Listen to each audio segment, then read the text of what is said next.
growing up in a very evangelical, ultra-conservative environment that definitely teaches that all lust is wrong. You have to have sex before marriage. I'm like, every time I've heard, of somebody being like, oh, well, I'm going to save myself for marriage.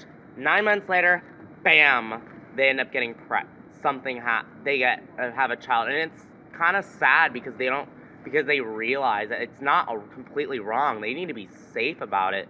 And I feel like we need to at least be understanding. We need to, I think a lot of Christians definitely have this problem where they are judging. Well, a lot of them judge. They're like, a lot of them are just fake, honestly. And I've been in a lot of different circles. And out of all of them, I would say the Christian small groups. Yeah. Probably the most. I met some of the most toxic people were in it.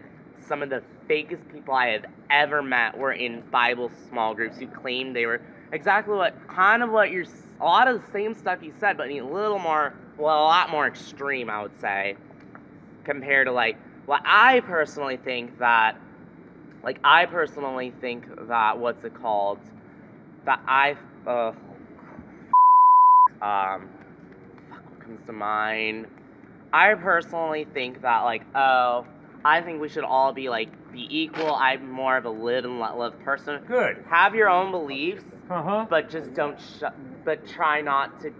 don't put it into federal law. That's when I have a problem. Sure. That's what a lot of the conservative Christians do. A lot of them are like, well, I'm like, I want to stop abortion, but yet they restrict our access to birth control, proper sex education, which is the only way really is proper sex education, really educate ourselves. Abstinence does not work. All right, let me ask you something. Are you going to allow a hypocritical Christian to turn you off to the true Jesus Christ who did not have a hypocritical bone in his body? Are you going to give a hypocritical Christian that kind of power to turn you off to the true Christ who did not demean anybody? Instead, in Matthew chapter 23, he uses the word hypocrite 6 times to describe religious teachers. So Christ hated hypocrisy because it's lying about yourself. And it sounds like you hate hypocrisy also. Bravo. Yeah. So don't allow a Christian hypocrite to turn you off to the true Christ. I mean, a lot of these hypocritical Christians are the reasons why I basically turned into, basically became an atheist because, well, not atheist, agnostic. Right. Which, I mean, sort of the same umbrella, not really, but the thing is that a lot of these people, I've noticed, almost, I've never met, I used to be around these people like you that would be like, oh, well, people in my hometown, we had pastors, we did not have Young Life, we had Palm Valley Church, which is it's in the Rio, I'm from the Rio Grande, and it's super, massive. All the people in it, me and my sister, we would meet. I was literally at first I was like, some of these people are fake as hell, but I want it, but I still... All right, let me ask you something. What is the demographic in the world that has the highest percentage of Christians? The demographic in the world that has the highest percentage of Christians? I would say probably America, but no, that number is... not even close. Which one is it? The demographic that has the highest percentage of Christians in the world is women of color. Second question, what's the demographic in the United States that has the highest percentage of Christians? White people? Nope, not even close. Black women. That is the demographic in the United States that has the highest percentage of Christians. Where are you getting your facts from? I'm getting my facts from Rebecca McLaughlin, who went to Oxford and Cambridge and is here in the United States. She used to be lesbian. Now she's a follower of Christ. She's an absolutely brilliant woman. But you can't. I'm getting my facts. Let me answer the woman's question. I'm getting my facts from a sociology professor at the University of Connecticut who I have met with, and we've talked about it.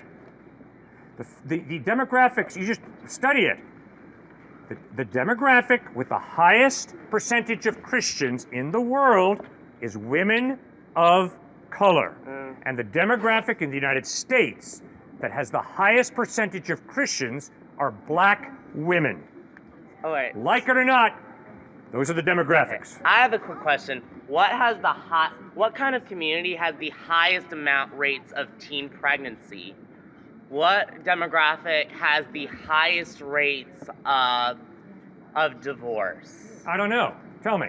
Conservative evangelicals. I've noticed like a lot of people, divorce is so taboo, but a lot of people still do it anyways because it's like, but in my opinion, it's just disgusting. Like, so does that tell you anything about Jesus Christ, or does that tell you a lot about those people? those people, maybe not Jesus. Yeah, okay. We all can't be Jesus. I'm like, trust me, if I said I'm perfect, I'm this, I'd be lying. If I said,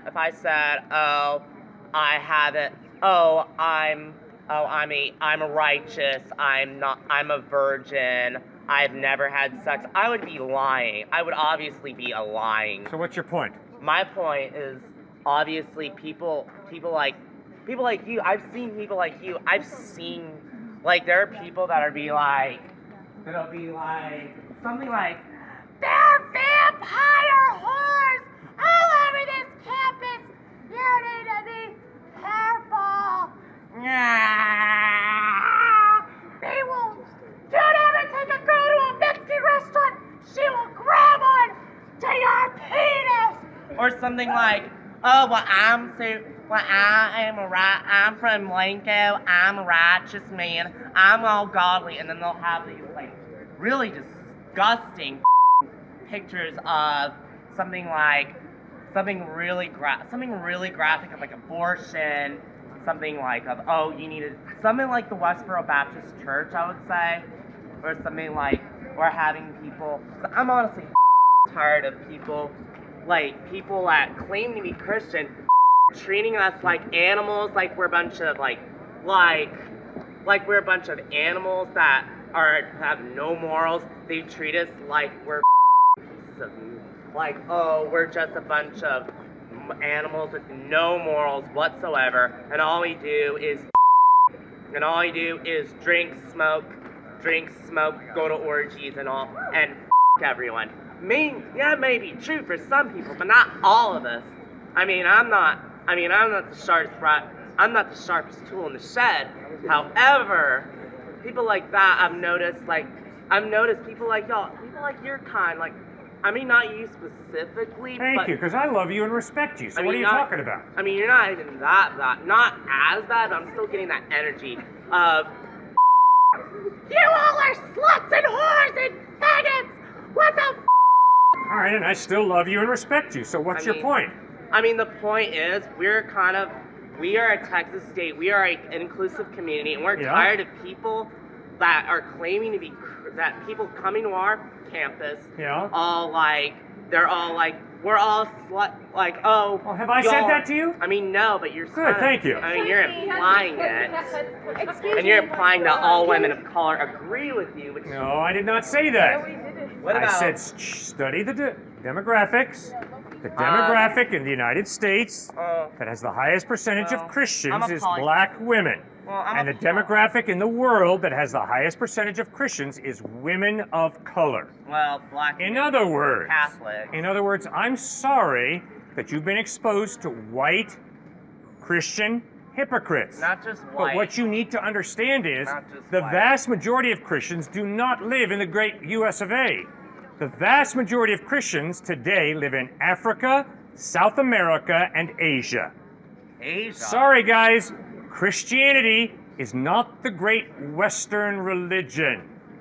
Far more followers of Christ today in Africa, South America, and Asia than in the state of Texas and the whole United States and Western Europe. America, so we have to experience I have a choice.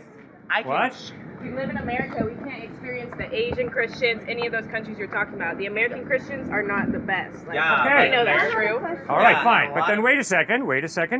The point is, read the Gospels. Find out for yourself about how Jesus lived. What if you have? What he taught, how he died, and how he rose from the dead. Check out Jesus Christ, not how he's been misrepresented by Christians. Okay, now why would Trey, an African American, believe in Jesus in light of the way his forefathers and foremothers were treated? Did I hear you say brainwash? Yes. Yeah, a lot of the. Whoa, time out. It's because a lot No. of This woman said brainwashed. Like, Trey, are you but brainwashed? Of course he's not gonna do. Nobody who's brainwashed is gonna say yes. Yeah. I'm being brainwashed. No That's one exactly does. what it Like, is. I see. Like we need. But do you know Trey? I don't know. No. Well, then why would you ever say what you just said? I mean- that a man who you don't know is brainwashed. Why would you ever be so judgmental? I mean the reason. No. I'm asking her. Come on, man. You're the one who said it. Let's go. Sorry. You said Trey is brainwashed. You don't know Trey? But you've said he's brainwashed. I asked him, are you brainwashed? He said no. I've also talked with him today already. And obviously, from my conversation with him, he's got his own mind, he thinks for himself, and he's not a Christian because of colonialism. So why would you say that Trey is brainwashed? Because What's I your would say agenda? any Christian is brainwashed. Really? Any Christian's They use brainwashed. scare tactics. Okay. Any. Sir, Good. you use scare tactics. We're burned in hell forever.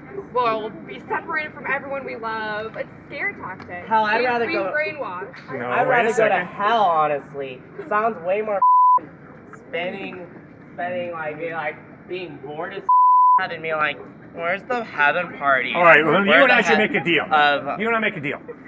You just put your faith in Christ, and throughout heaven and eternity, you won't have to see me, okay? I'll stay at the other side of heaven, okay? So you don't have to mess with me, okay? no promise. So just put your faith in Christ and go to heaven, okay? But it's going to be a lot better than the alternative. Wow. But ma'am, I'm afraid that you have bought into a line of thinking that is really scary. Oh, I agree You with you. do not Yeah. know this guy, and yet you stand out here and say he's brainwashed. Wow. Where are you getting off? That's incredible.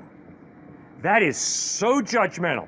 I think that you've bought into, and if I'm not mistaken, have there been any professors who have influenced that thinking? No, God no. Good. Then why would you say that this man is brainwashed? I believe I already answered the question. I would say a No, lot. you haven't. Answer the question. I would you say- ask me that question. I didn't ask you. Please let her speak. You've had lots of time to speak. She gets to speak also, you know. Go ahead. I said because you use scare tactics. Scare And- tactics? Yes, we've already. Okay. This Has is anybody fun. scared you into believing in Jesus? Okay. Nobody's scared Trey, and I can promise you nobody's scared me into believing in Jesus. And I can promise you, every African American member of the church that I pastor up in Connecticut, none of them have been scared into believing in Jesus. And I can promise you, when I went to Haiti, my friends in Haiti were not scared into believing in Jesus. They experienced the love of Christ, the truth of Christ, and they put their faith in him. And I can promise you, ma'am, it is so elitist for you, as a white woman, to stand here and say a black man and all those Any Haitians against him who like believe in that. Jesus Christ have been No, scared into no. believing in Jesus. That is so incredible, it's scary. You turned a simple argument into a racist point. Thank I- you so yeah, much, sir. What This is this my young best lady friend was trying right to here. Are say you to kidding you me? is that What? the reason that you tell people to believe in Jesus, not saying that I do or don't, Yeah. is that they will go to hell if they do not. So No, I did that not is- say that. No, because that's not if- what I said. All right, wait. Let's use conversation, right? Yeah. So if you believe in Jesus, Right. you go to Jesus for what? Salvation?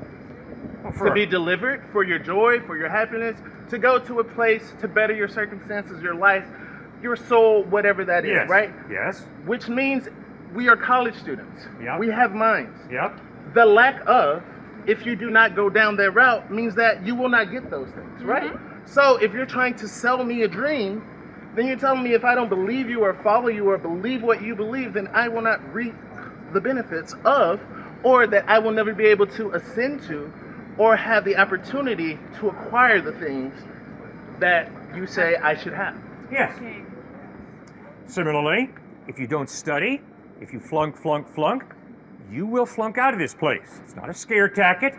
It's called reality. It is a scare tactic. Similarly, now who's interrupting me? Will you please just relax, buddy? I'm talking to Relax. him. Similarly, I'm going to plead with you. Do not play in traffic on I-35.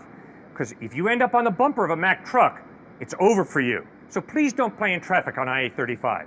Not because that's a scare tactic, but because that's reality. Similarly, If I live my life together with God, I'll spend eternity together with God. But if I live my life separate from God, I'm going to spend eternity separate from God. Not a scare tactic, it's reality. That's all we're claiming. I would also say maybe use better, not to tell you how to think, but I guess the examples are very extreme, right? Go run in traffic. How about go play basketball? You'll break your leg, or you'll make a basket. Go freaking fishing. Maybe you'll fall in the lake. Maybe your boat will sink. Maybe it won't. Right. I mean, there are a lot of things, or a lot of in-betweens. Yes. So I don't think we should have to deal with extremes, and it can make the conversation a little easier not to go for either side, but to have a better conversation to where you could understand each other. You bet. Yeah. Well, I can promise you, I have to deal with reality. And as a pastor, I have to deal with birth and death. Right. I have no My choice. father was a pastor, so I mean, I could have a conversation with you all day. You know. So, I have to deal with reality. Sure. And I have to deal with a question, because I perform funerals on a regular basis. Okay. Is there life after death or not? No one knows, because we're alive. Jesus Christ died. 3 days later, Jesus Christ rose from the dead. Over a period of 40 days, Christ appeared to over 500 people who saw him risen from the dead. Also, Jesus in the said, Bible, And in how the do Bible, you wait, y'all. In the Bible, he is found by Mary, right? Mary and his mother. a woman. A woman. But it also says in the Bible, but they were so afraid that they did not look into the cave that they ran away. So how can we take that as their word? You bet. Because other people did go, like Peter and John. And they did go into the tomb, and they saw it was empty. Then not only that, over a period of 40 days, Paul writes in 1 Corinthians 15, Christ appeared to over 500 people at different times, in different places, risen from the dead. Not only that, you got a bunch of Jewish people who put their faith in Christ, and they do something very naughty. They stop worshiping on the Sabbath. They start worshiping on Sunday. Why? In celebration of the resurrection of Jesus Christ. Sir, there is no way that you can run away from the historical evidence of the resurrection of Jesus Christ. That is not a scare tactic, sir. That's historical evidence.